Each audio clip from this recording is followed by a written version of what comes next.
Philippines has demonstrated a strong commitment to marine safety by implementing the SOLAS Safety Life of Sea Convention. These global frameworks ensure that ships meet critical safety standards for construction equipment and operations. Authorize the country conduct regular inspection including port state control, PSC, checks on visiting foreign vessels to ensure compliance. While the system is robust, smaller or older vessels sometimes face challenges in meeting this standard highlights the need for target support and better enforcement mechanism. Protecting the marine environment is also a priority under the MARPOL, which has been fully adopted. These include regulations to prevent pollution from oil, hazardous cargo, garbage, sewage, and air emission. Ports are equipped with facilities to handle waste from ships, and authorities use monitoring systems to track compliance. However, enforcing these rules consistently across remote areas and preventing illegal discharges at sea remain challenging, requiring greater resources and cooperation. Maritime security is enhanced through the implementation of the ISPS Code, International Ship and Port Facility Security.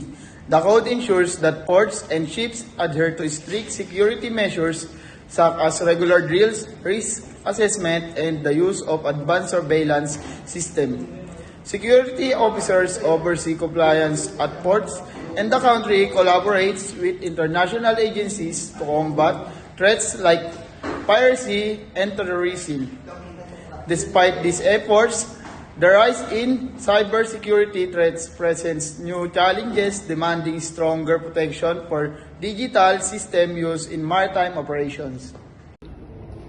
While Philippines has made significant progress in implementing SOLAS, MARPOL, and ISPS regulations, some challenges remain. Ensuring consistent enforcement in remote areas, allocating sufficient resources, and addressing gaps in technology are key concerns.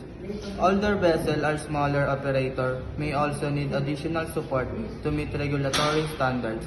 Addressing these issues requires ongoing investment in training, equipment, and monitoring technologies.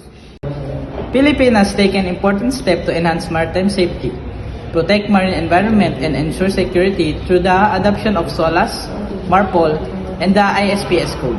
Despite the challenges that countries' ports have aligned it with global standards and improved its maritime industry, continued focus on regional cooperation, innovation, and enforcement will strengthen these achievements and ensure long-term compliance sustainability.